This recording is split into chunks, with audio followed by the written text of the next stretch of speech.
Assalomu alaykum hurmatli qarindoshlar, yaxshimisizlar? Bugun 2022 yil 12 ayning 24-kuni shanba. Bugun men 2022 yilning 5-dan toki dekabrninki oxirgi kunlargacha mushkungacha bo'lgan jarayonda dunyoning siyosiy iqtisodiy vaziyati yuz bergan voqealarni qisqacha xulosalab o'tgandan sirt yana o'zim bilgan Uyg'urlarning marbiga va iqtisodiga munosabatlik uchurlar haqida xulosa bermoqchi bo'lganligim uchun bu sanni xulosa sani deb atashni to'g'ri ko'rdim. Ko'pchilikning xabarda bo'lganidek bu yilning 5-i oldingi yillarda, ya'ni 2019 yili dekabrda boshlangan Xitoyning Wuhanda taralgan COVID-19 deb nom berilgan bu vaboning taralishi, uning yo'qolmasligi, uning har xil variantlarining paydo bo'lishi, ya'ni Delta, Omikron qatorliq variantlarining paydo bo'lishi ham dunyoning boshqa yerlariga tarishi tufaylidan dunyoning butun umumyuzlik siyosiy, iqtisodiy, ijtimoiy ishlariga ta'sir ko'rsatganidan, ya'ni salbiy ta'sir ko'rsatganidan boshlanib 2022 yil bu ahvol davomlashib 2022 yili fevralning oxiriga kelganda Putinning, ya'ni Rossiya prezidenti Putinning Ukrainaga hujum qilishi bilan boshlangan Yevropaga portilgan bu urushning xuddi dunyodagi ishlarning, ya'ni dunyoning siyosiy ahvoliga jumladan siyosiy va iqtisodiy ahvoliga ko'rsatgan bu ta'siri xuddi o'lmakning ustiga tapmak degandek ish bo'ldi. Natijada hala bu urush ayni vaqtda Rossiya, ya'ni Putin necha kunning ichida Putin Kiyevni chaqmoq tezligida olamiz deb o'zininki motorlashgan qismlarini avatib ishlar ko'ngildek bo'lmaganligi uchun bu urush hozir 300 kundan ishib ketdi. Ya'ni yil o'rilsa bu urushningki birinchi yili tamomlangan bo'ladi, texi urush davomlashtirgandek turdi. Mana bu ishlar Amerika, ya'ni Shimoliy Amerikadagi Amerika va Kanada boshliq ham shundaqla Yevropadagi NATO ittifoqidagi davlatlarningki Rossiyaga qarshi qo'ygan iqtisodiy embargosi natijasida energiyaning, ochliqning, nurg'un narsaning bahosi o'rlab ketib, bu vaboning ta'siridan kelib chiqqan moddiy ashyoning, odam kuchining, kapitalning yo'tkilishiningki osti bo'lishini, ta'minlash zanjiridagi uzilishlikningki ahvolning texnik ig'irlab ketishini keltirib chiqadi. Shunga biz ko'rgan bu iqtisodiy ahvol yuqoridagi sog'lomlik krizi va siyosiy kriz bilan o'zaro chambarchas bog'lanib ketgan. Shunga bu yerda sog'lomlik krizi, havo klimatidagi o'zgarish, bilasizlar ba'zi rayonlarda alomat tabiiy ofatlar yuz berdi.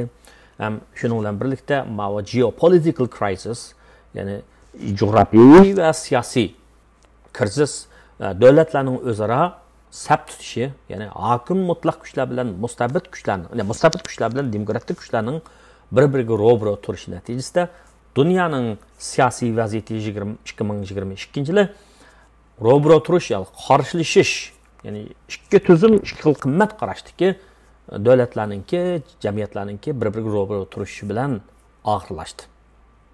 Ya'ni bunday aytgan vaqtda ishning boshlanishi, bu yilning boshlanishida xuddi mustabid davlatlar dunyoning ikkinchi dunyo urushidan keyin barpo bo'lgan dunyo tartibini o'rib tashlab, hokim mutlaq mustabid tuzumdagi dunyo tartibini qurmoqchi bo'lish maqsadiga yetilganda ko'ringan bilan, ammo hozir qaraydigan bo'lsak, ahvol undoq bo'lmadi. Balki 2022 yilning oxirlashida demokratik tuzumning mustabid tuzumga qaragan chog'da ilg'orligi ifodalanib chiqdi. Bu yaqinqi bir necha oy ichida bu ahvol texmi gavdik bo'ldi. Masalan, mustabid davlatlardan, garchi Putin Rossiyaning hisobda saylam orqali barliq kelgan prezident bo'lsa-mu, ammo taxtda uzun yil o'ltirdi. Ko'pchilik ufqida o'ziga qarshi chiqqan odamlarni har xil shakl bilan yo'q qilyapti. Bunday aytgan vaqtda nurg'un davlatlarga hujum qildi, uning hech kim gap qilmadi. Suriyaga aralashdi, Checheniyaning to'zlibatdi, Groznyga hujum qildi. Anadan keyin uning haqli gap qilmadi, Jorjiyaga hujum qildi, haq gap qilmadi. Yevropa tuziga gap qilmagan, ammo Ukrainaga kelgan vaqtda g'arb o'yg'andi.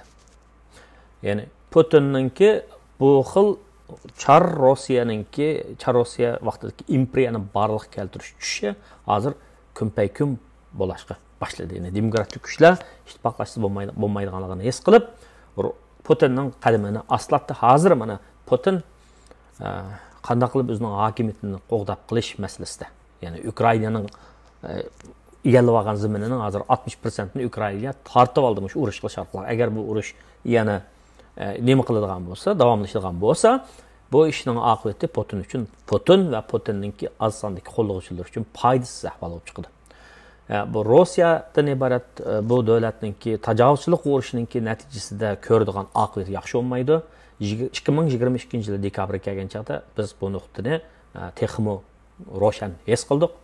Endi Xitoyga qaraydigan bo'lsak, Xitoy ayni vaqtda COVID-19 chiqqan vaqtda qat'iy buyruq orqali qammiyani taqab qamal qilib, bizda kasal bo'lganlarning soni az, o'lganlarning soni az, biz tuzum jihati ilg'or, demokratik davlatlarning demokratik tuzumlarni ilg'or deb jari solgan edi va hatto sharq ko'tarilyapti, g'arb cho'kyapti degan tuman hamda hozir ahvolga qaraydigan bo'lsak, Xitoy 11-24 kuni Urumchida yuz bergan o't optida qazo bo'lgan, qazo qilgan begunoh qarindoshlarimizninki shu qismli vaqada qazo qilgan qarindoshlarimizninki shu talabdan keyin Xitoyda ko'tarilgan hozirgi tuzumga, bo'pmi COVID siyosatiga qarshi chiqishdan boshlab hokimiyatga qarshi chiqish bo'lgan yoshlarning u namoyishlardan cho'chigan Xitoy biroqlam qamal qilish siyosatini qo'yib o'tgandan keyin hozir Xitoyda COVIDning ahvolini aytib yomonlashib, bu ta kelar yilining o'tirliq davomlashadigan 1-2 million odam qazo qildigan Loposning 80% degandek mush kasaldan yuqumdigan shunday bir ahvol mo'lchar hozir o'tirib qo'yilyapti. Demak, bundan qaragan vaqtda Xitoyning iqtisodiy cho'kishi va ba'zi dunyoviy iqtisodshunoslar Xitoyning milliy daromadining umumiy miqdori jihatdan Amerikadan eshib ketishining amalga oshmaydiganligini deyishyapti. Ba'zilar 2035dan 2050 ga kechikdi. Demak, bu bir qator mustabid tuzumning yo'l qo'ygan siyosati natijasida bularninki iqtisodiy kuchi ojizlashyapti. Ham shuning bilan birlikda bularninki hokimiyatiga nisbatan ham hokimiyatga kavakliklarmi dunyoga oshkorlanyapti. Demak, 2022 yili Xitoy hokimiyati uchun bo'lapmi? 2022 yilning oxirlashishi Xitoy hokimiyati uchun yaxshi bo'lmadi degan gap. Endi Eronga kelsak, ya'ni bir mustabid davlat deb qaralgan ruhoniy davlat, mustaqil davlat, lekin mustabid davlat. Bu bu yil 9-13 kuni Amina deydigan ismini Amina deydigan bir qiz yog'liqni toza loyiqda chegamaganligi uchun axloq soqchilari bu qizni opirib soqchixonada zo'rlik kuch ishlatib urib qo'ygan gap. Shuning bilan 22 yoshli teman bir qiz hayotdan ayrilgan gap. Mana mushning bilan ko'tarilgan bu namoyish, hokimiyatga qarshi, mustabid hokimiyatga qarshi namoyish hozirgacha davomlashyapti. Hukumat bu namoyishni bostirish uchun qurolli kuch ishlatdi, ba'zilarini oslandagi odamlarni. Ammo hala bu tugamayapti. Demak, bu yana bir mustabid hokimiyat Eron uchun aytgandimi, bu yaxshi bo'lmadi. Undan sirt yana demokratik davlatlardagi saylam orqali saylanmoqchi bo'lgan, ammo qalbi jihatdan Putinga va boshqa mustabidlarga havas qiladigan, cho'qinadigan siyosiy rahbarlarmi mayli Amerikada bo'lsin, mayli Braziliyada bo'lsin, ular o'zining maqsadiga yetolmadi. Ya'ni Braziliyada Bolsonaro deydigan bir odam bor, o'ng qanot. Bu odam o'zining maqsadiga yetolmadi. Ammo Hindistondagi Modi, Isroildagi Netanyahu, Filippindagi Dutertening qizi, Marcos Bongbong Marcos deydigan bular biroz bularninki garchi saylama orqali saylangan bo'lsa-mu, bular asal hokim mutlaqlik tabiati bo'lganligi uchun yana oldimizgi yilda demokratik kuchlar bilan mustabid kuchlarning o'tirisida bir ro'brolik davomlashadi deydigan qarash bor. Ammo demokratik prinsiplar, demokratik kuchlar, ya'ni kishilarningki saylama huquq bo'lish, bilat huquq bo'lish, axborot erkinligi, so'zlash erkinligi qatorliqlarning bo'lishi ham kishilarning haq-huquqining qonun orqali qo'g'dilishidek bundaq ochiqchiliklar, tuzumlar nimani ko'rsatdi dunyoga desa, hala shu yilning oxirida nimani ko'rsatdi desa, demokratik tuzumning mustabid tuzumdan ustun turadiganligini ko'rsatdi. Ya'ni mustabid tuzum nurg'un kamchiliklar bor. Qaramoqqa o top holati tug'an vaqtda kuchli o'g'ini bilan, ammo uning qatmanlik bor. Chunki u oz sondagi odamlarning, oz sondagi nima desa shuni qilgan odamlarningki, ya'ni huquqning ustida turgan odam oz sondagi o'zining shakllarininki yolg'on so'zlar bilan qaror chiqaradi. Onunda uchur, ya'ni iqtisodiy jihatni aytgan vaqtda bozorning signaliga diqqat qilmaydi. Siyosiy jihatni aytgan vaqtda o'zining siyosatining xalqqa keltirayotgan talabati haqidagi uchurlarga to'g'ri erisholmaydi. Shuni o'zini tuzash, xatoligini tuzash va to'xtatish buning qobil emas degan yana bir isbotladi. Harvardning bir insonliklar bo'lgan iqtisod professori va Amartya Sen deb. Bu kishininki 99-yili yazgan bir kitob var. Development as freedom deydi. Ya'ni taraqqiyotning o'zi erkinlik deydi. Keng ma'nodagi erkinlik tushunchasi, taraqqiyot tushunchasi va tor ma'nodagi erkinlik tushunchasi bu kishi shu joyga o'tirib qo'ygan. Ya'ni tor ma'nodagi taraqqiyot tushunchasi kishilarning milliy daromadining o'sishi, moddiy sharoitining o'sishi. Keng ma'nodagi taraqqiyot tushunchasi nima desa, kishilarning tanlash erkinligining bo'lishi. Masalan, qaysi xil usulda yashash, e'tiqod erkinligi bo'lish, saylov huquqi bo'lish deganga o'xshash. Shunday ijtimoiy tanlash mümkünçiliklerinin bo'lishi deb o'tirib qo'ygan bu kishi Nobel iqtisod mukofotiga erishgan. Bu kishining bir gapi bor. Demokratik allardagi mavjud axborot erkinligi ham qonun bilan idora qilinadigan bu tuzum hokimiyat boshqaruvchilarni to'g'ri bo'lgan uchur bilan vaqtda ta'minlaydi. Shunga ular mustabid davlatlarda yuz beradigan odamlarning xatoligi, ya'ni atalmış rahbarlarningki subyektiv xatoligi tufaylidan keltirib chiqadigan shu davlatning aholilariga keltiradigan ziynatini saqlab qola oladi degan bir gapni degan. Bu odam shu xil nazariyni, qarashni o'tirib qo'ygan, bu isbotlanib keldi. Masalan, 58-yildan 61-yilgacha bo'lgan o'tgan asrning aralıqda Xitoyda cho'ng sakrab ilgirlash degan harakat bo'lib, nurg'un xato yezik siyosat tufaylidan nurg'un odam ochliqdan o'lgan. Ammo demak bu odam shuni kuzatganki, tarixda demokratlarning hech qaysida ochliqdan odam o'lgan emas. U faqat mustabid davlatlarda yuz bergan. Demak, mushu orqali biz nima ko'ra olamiz desak, 2022-yili mustabid kishilar uchun hokimiyat yurgizayotgan mustabid kishilar uchun bu yil bir ularni vahimaga solgan yil bo'lgan bo'lsa, demokratik allardagi xalq uchun ularning saylov huquqining muhimligi, o'zining fuqarolik huquqini joriy qildirib, davomli saylovga qatnashish, o'zining irodasiga adolatga vakillik qilgan odamlarni saylab chiqish uchun tirish lozimligini ko'rsatdi. Xo'sh, bu siyosiy masaladagi gap. Endi iqtisod masalasiga kelsak, 2022-yili dunyoning iqtisodiyotdagi ahvolida asosli yanala ta'minlash zanjiridagi uzukchilik narsalarning qisib bo'lishi, talabning yuqori bo'lishi, ham hukumatlarning taqatgan qo'l qo'ygan, oldingilar qo'ygan keng pul siyosati tufaylidan pul pahaligi yomonlashib ketdi. Ya'ni oz narsani ko'p kishi olamiz desa, olamiz degandiki bu odamlarda pul bor degan gap.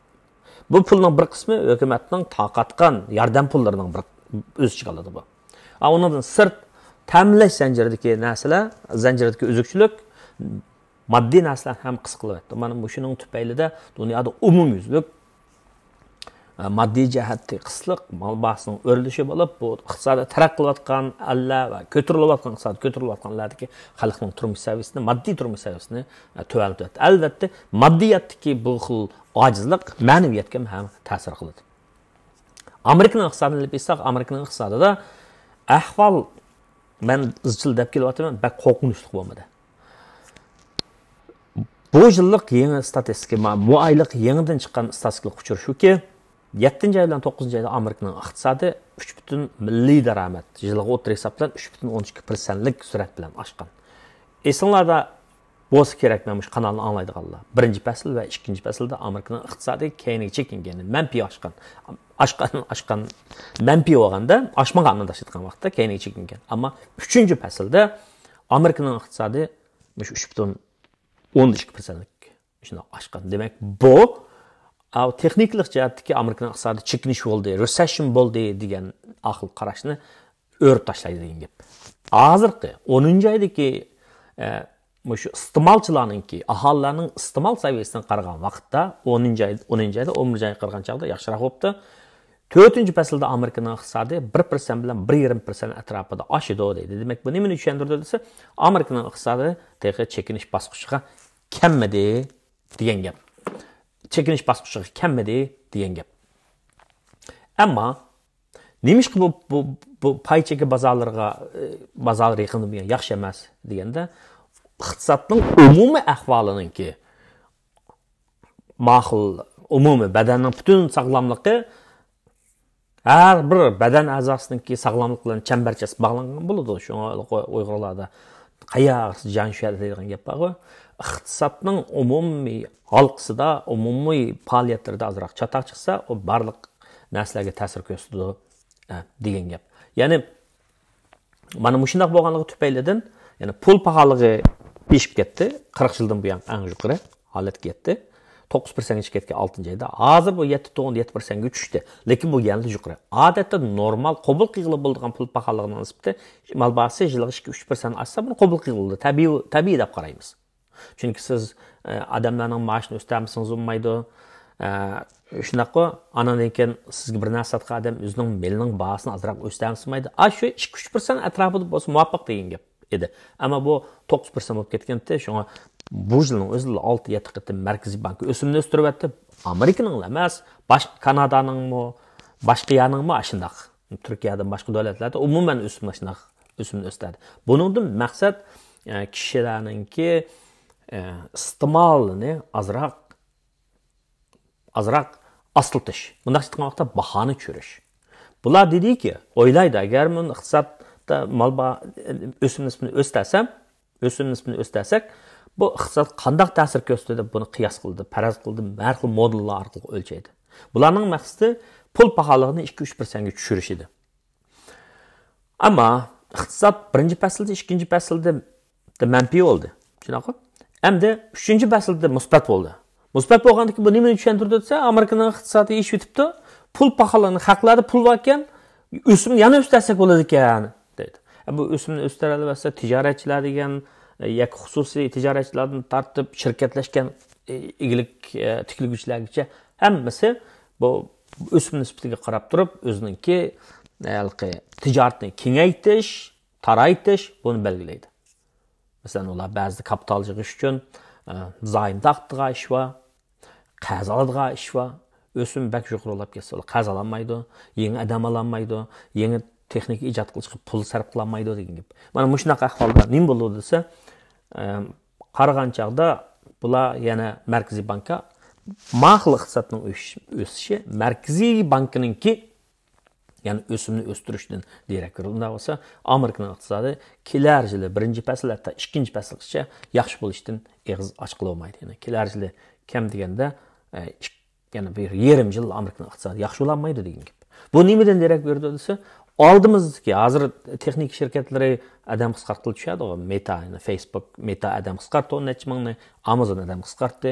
Endi bu g'ora-g'orin ko'sa olib o'pdi degan gap bekor chiqmaydi.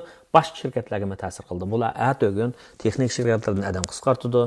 Anan ekan banklar, pul muomala shirkatlar adam qisqartdi. Shuning bilan kelar yil 6-oyga borgan vaqtda hozir navbatdagi 3,7% lik ishsizlik nisbati eshib 4,5% ga chiqdi. Bu chaqda anikin Markaziy bankka o'simni tushirishga boshlaydi. O'simni tushirishga boshlagan vaqtda pul qazilishining tannarxi arzon bo'ladi. Shuning bilan haqli qarz oladi. Aholilar qarz oldi, uy sotilish uchun, avtomobil sotilish uchun, masalan, shirkatlar qarz oldi, ya'ni ishlab chiqarishni kengaytirish uchun, tijoratni kengaytirish uchun deganga o'xshash. Shuning bilan iqtisod yana shunday ko'tarildi. Chunki biz iqtisodda davriylik bor deymiz, iqtisodiy davriylik bor deymiz. Iqtisod ko'tariladi, yuqori nuqtaga yetadi, astlaydi, cho'kadi, tuvan nuqtaga tushadi, yana asosda cheklaydi. Chunki davlatlarningki muhim vazifasi nima? Davlatning iqtisodiy organlarining asosiy vazifasi ishsizlikni eng tuvan nuqtaga tushirish, pul pahaligini eng tuvan nuqtaga tushirish, milliy daromadning ishini barliq keltirish. Ya'ni milliy daromad oshgan vaqtda kishilarning moddiy turmushi yaxshi bo'ladi. Chunki hamma davlat, ya'ni aqlli davlat rahbarlari nima ish qildi desa, ular fuqarolarning farovonligini o'ylaydi. degan gap. Endi bu pul pahalılığının ko'rsatgan ta'sirini nima dedik? Iqtisodga ko'rsatgan ta'sirini nima dedik? Ya'ni pul pahalılığının ish ketish tufaylidan o'simni o'sadi dedik. Hozirgi ahvolda nima desa, Amerikaning iqtisodida chekinish yo'q. Ya'ni ishsizlik nisbati tuvan. Endi oldimizgi yillarda o'simni o'stira olaversa, oldimizgi yil 2023 yilga borgan vaqtda shirkatlar, texnik shirkatlar adam qisqartirib turdi. Hozir qisqartirib turdi, bu jiqiydi. Ishsizlik nisbatini oshirdi bu 6-oyga borgan vaqtda. Shu vaqtdan bular o'simni kesdi. Andan bu iqtisodning yana biroz ko'tarilishini keltirib chiqardi. Obrutga aylangan pul ko'proq bo'ladi degan gap. Xo'sh, endi jumladan bu shu men pul muomala bozori mablag' silish degan kitobda sharhlab o'tdim. Shipirliq pulga mablag' silish haqida. Shipirliq pul hozir cryptocurrency market, umumiy financial market, pul muomala bozorining bir tarkibiy qismi. Hozir bu bozorda cho'kishni aytib ig'ir. Bu bozorda cho'kishi ig'ir deganimda xabaringlarda bor 11-oyning o'tirlarida yuz bergan FTX degan shirkatninki g'olab tushishi. Ya'ni Sam Bankman-Fried degan bir 30 yoshli bolaning shu shipirliq pul haqidagi tashviqoti, oningki har xil shipirliq pullarga mablag' silishi, ammo oningki mablag'ni yaxshi boshqarmay, isrof qilib o'tishi, xalqning pulini qo'yishi tufaylidan hozir shipirliq pulga nisbatan umumimizda bir xil salbiy qarash var. Ba'zilar bu mavjud bo'lmaydi deydi. Mavjud bo'lmaydi, qoladi deydi. Meningcha unday emas. Men shu Amerikaga kelgan 20 necha yildan buyon qarab turdim, texnika kundan-kunga yangilanib menyapti. Texnik kundan-kunga yangilanib menyapti. Bu texnikalarga shu shipirliq pullarni yasashda Bitcoin'ni barliq keltirishda qo'llangan blockchain texnikasi, zanjirsimon bilak texnikasi bu mavjud bo'ladi, bu taraqqildi, uni ko'p xil ishlatdi. Ammo hozir bu salomatlik krizisi, urush, davlatlar o'rtasida, cho'ng davlatlar o'rtasidagi vaziyatning yomonlashishi, surkilish qatorliqlar tufaylidan umumiy dunyoning iqtisodiy faoliyatlari, savdo faoliyatlari, pul muomala faoliyatlarining hammasi bir xil selikish holatida bo'lganligi uchun hozir shipirliq pul bozorida ham cho'kish va ig'ir cho'kish va. Chunki buning tegi yo'q narsada, shu men ayni chaqda buni ba'zi shipirliq pullarga mablag' silish, xuddi Malayziyaning aeroplaniga 2013 tushib ketgan aeroplaniga o'tagandek bir ish degan, shu kishilarni men izchil deb kelyapman, az sap qo'yinglar. Nimishqa? Nima desa, ba'zi fursatdan qo'rqmay qolmanglar demoqchi-ku. Hamma ishda buni oldida mangan yo qahramon bo'ladi, yoki bo'lmasa qurbon bo'ladi. Nima? Keynida qaqinga bijin tegmaydi. Hamda o'tirdaroq tug'anlar yoki bo'lmasa sal oldiroq chiqqanlar, burroq manganlar ba'zida fursatning yaxshisiga erishadi. Masalan, iqtisod ko'tarilgan vaqtda ahvol shundoq. Oldida bozor ichib olganlar bular uning foydasini oladi. Shipirliq pul bozoridimi shunda ular? Shipirliq pul bozoridimi? Shundoq yangi shipirliq pul bu dunyoga kelgan vaqtda uni dastlabki mablag' selib, az vaqtdan keyin o'sgan vaqt sitvatganlar foydalanadi. Ammo qiziqib, anadagi boshqalarning ta'siri bilan bu shipirliq pul mablag' sas jafo ko'mayli foyda bo'ldi ekan deb uning xatirini o'ylamay ko'p turli mablag' solib qo'yganlarcha bular ziyon tortadi. Shunga buni ba'zi kishilar Ponzi yilsiga o'qishtiradi. Yani aldamchilik var bunun da. Aldamchilik mı adam bayada bo'ladi ekan. Bu aldamchilik mı yo'q emaskan, borkan. Buningki bir eng tipik misoli OneCoin degan pulning ijodchisi. Bulgariyalik Germaniya puhrasi. Bu to'g'risida men to'xtaldim. Ammo bu pullarning ichida bir qismlar blockchain texnikasi, bundan keyin qo'llanadi. Metaverse ba'zi narsalarni qo'llaydi. Men kitobimda o'tirib qo'ygan Dogecoin, Shiba Inu, Bitcoin deganlarning biroz taraqqiyoti bo'ladi, meningcha. Ammo biroz uzun mezgil saqlashga to'g'ri kelgandek turdi. Qo'limizdagi ba'zi pullar ba'zi yo'qolib ketishi mumkin. Masalan, men olgan bir pul yo'qolib ketdi. Biroz mablag' solib qo'ydim, cho'kib ketdi. Bo'ldi, cho'kib ketgandan keyin uni unutib ketamiz. Shunaqmi? O'ylashga bo'lmaydi-da. Shunaqa mablag'chilik degan shundoq, xatar va foydasi bor degan gap. Foyda va yerda ziyon bo'lganligi uchun. Andan keyin Solana to'g'risida men ko'pchilikka bir gapim degandim. Solana to'g'risida tadqiq qilaman. Tadqiqotimning natijasida chiqmadi. Davomli izlanyapman. Solananing bahosi bak tushib ketyapti. Ammo bahosi tushganligi uchun men yana ozroq ap qo'ydim. Buni deb qo'yay. Biroq bu haqda endi kelarchilik qoldi. Meningki ko'pchilikga yetkazmoqchi bo'lgan Bu mazmunlar xo'sh. Hamda o'zimiz haqida kelsak, sarxillar ma'rifini men qo'llayman. Bu yerda odamlarimizni u sarxil, bu sarxil deb ayirmoqchi emas. Ammo ma'rifga, bilimga intilgan kishilarimizni sarxil deb qaramoqchi. Ya'ni bilimga intilgan, ma'rifat orqali yuksalgan kishilarni sarxil demoqchi. Ammo shularning ichida yaxshi o'qigan bolalardan sarxillar ma'rifiga oid ikki o'quvchimiz Manba shaharga o'ngishliq o'qishni boshlaydi. Buni deb qo'yay, yana tishsillam uning natijasi bo'ldi demoqchi. Sarxillar ma'rifini qo'llovchilar qo'llaymiz yaxshi o'qiydigan bolalarni. Bu birinchi xabar. Ikkinchi xabar Uyg'ur igilik tiklash turi to'g'risida o'tganda dedim-ku, biz 47.500 dollar pulni shu igilik shu igilik tiklaymiz degan qarindoshlarimiz yordam qildik deb. Undan sirt yasli ma'rifga yordam qildik. Bu vaqtda yana yordam qilamiz. Mishada bir xususiy parang anglag'uvchilar men bilmaganligim uchun da'vatimi o'tgan qitim qilishlarimga bir qarindoshimiz ismini bilamadim, hamshirimiz bo'lsa kerak, bir nima Polat deb so'z qoldirib ekan. Ammo men sizningki ismingizni topolmadim, siz iltimos qilmabsiz. Sizdek shunday pidakor, shunday bag'vallar iltimos qilinglar, biz qo'llaymiz. Bak jiq bo'lmasin, oz bo'lsin, biz qo'llaymiz. Aloqa qilishni bilmadingizmi yo men uqmadim. Bir jadvalni qoldirib qo'ygan, uni to'ldirmabsiz. Men surishti qilsam. Keyin yana shunday faoliyatlarimiz bor. Tamatoma ko'llarda ba'zida kichik nasdan cho'ng ish chiqadi. Yaxshi ishning vujudga kelishiga nurg'un vaqt ketadi. Eski bo'lmoq, nachar ish qilmoq birdamlik ish.